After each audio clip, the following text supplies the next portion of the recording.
Y el rey David para todos nosotros es un paradigma.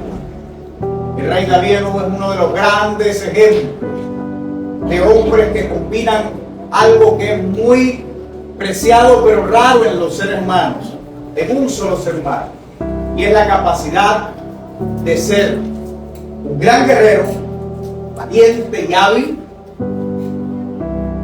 de ser un gran estadista, pero por sobre todo ser un hombre apasionado por Dios. Amén. La Escritura lo llama el dulce cantor de Israel. Un hombre que adoraba al Señor como lo podemos ver hoy en los salmos que él escribió. Pero era un hombre de oración, también lo podemos ver en los salmos, uno de los salmos que él escribió, que no eran canciones, eran sus oraciones que fueron registradas por él. Ese era David. Por eso para nosotros hoy es un paradigma, es una sociedad que tiene que guerrear contra vientos y mareas, en una sociedad que si nos descuidamos un poquito padecemos de afán y ansiedad. Nosotros tenemos que aprender como David a combinar y tener todos esos ingredientes en nosotros. Gente guerrera, gente valiente, gente de carácter, gente decidida y gente afamada. También ser gente que tenga delicadeza y dulzura, sensibilidad en su alma para cantar a pesar de las guerras, batallas y dificultades dulcemente al Señor. Como decía alguien, que la dureza de los tiempos no nos hagan perder la ternura. Pero también ser esa gente de oración, esa gente que haga esas oraciones largas y profundas, como el Salmo 51 de David, donde él desbordó su alma después de haber mandado a matar a su amigo Urías Eteo, haber sido traidor, haber sido impío, haber actuado vilmente y de haberse previamente también acontado con la mujer de hombre. David fue un adúltero también, pero en amargura de espíritu y con humildad, reconociendo su falta y su corazón y su condición, entonces elevó a Dios lo que hoy se conoce como el Salmo 51, donde él termina sus palabras diciendo: al corazón contrito y humillado no despreciará. Ese es David, simplemente, sencillamente ese David. Por eso repito, para nosotros es un paradigma, es un ejemplo a seguir, es un modelo de vida, porque cuando nosotros estamos de victoria en victoria, es la persona que en él podemos ver un reflejo y cómo adorar a Dios. Pero cuando estamos de bajón por nuestra naturaleza humana, que en algún momento nos descuidamos, David es un ejemplo para nosotros, porque entonces enseña que aunque, como él dijera en uno de los salmos, afligido yo y necesitado, con todo el Señor pensará. Amados hermanos, David no es muy diferente a nosotros.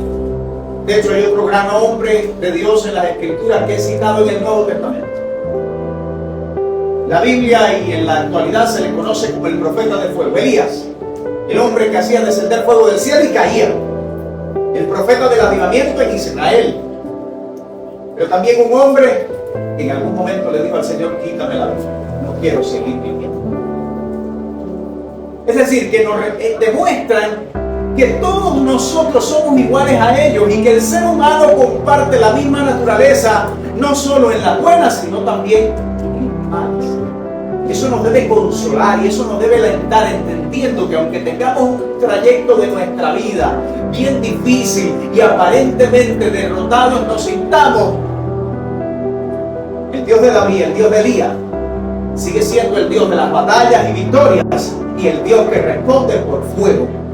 Dice amén, hermano. Amén. Por lo tanto, cuando el apóstol Santiago escribe su carta, nos dice respecto a la utilidad y el poder de la oración, dijo: Elías era hombre sujeto a pasiones semejantes a las nuestras. Y oró fervientemente a Dios para que no lloviera, y no llovió por 3 años y 6 meses.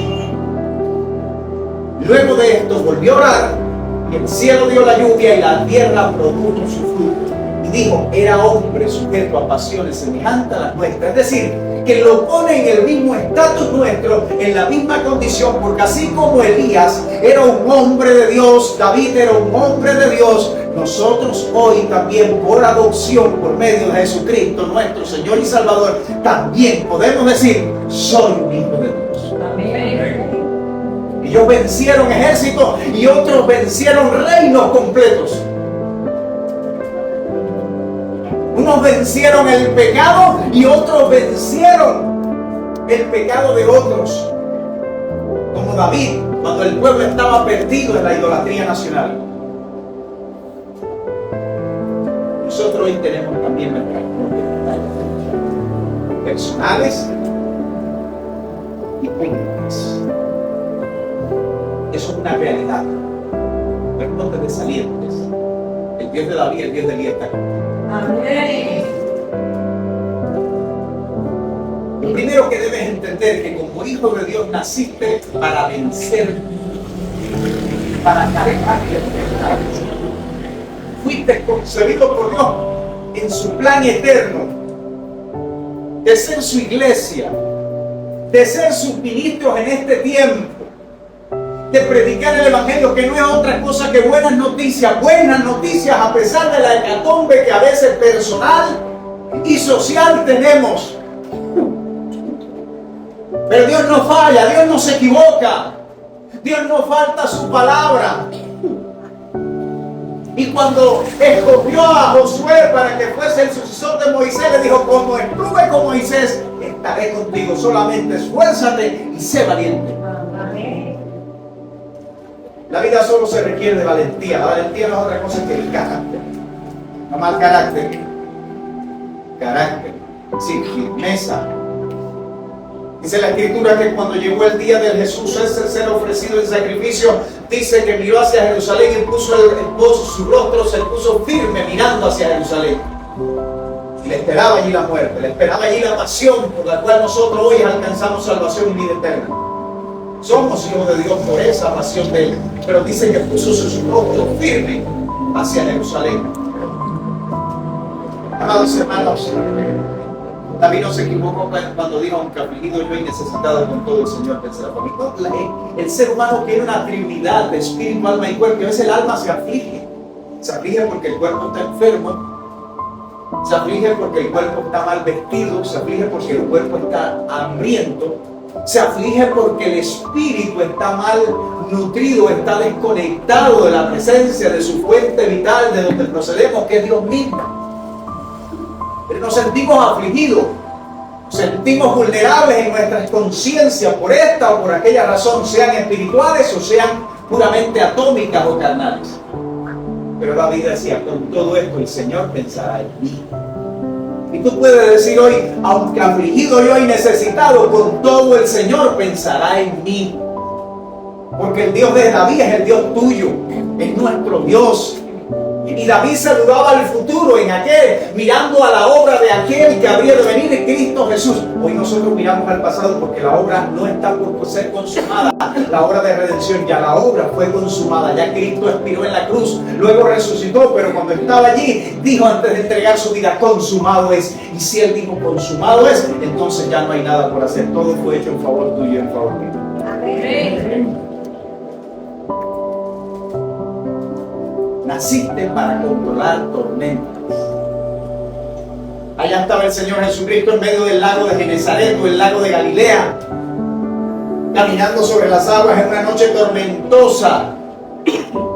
Los discípulos se atemorizaron, gritaron y dijeron: nos vamos a hundir, Señor, nos estamos hundiendo.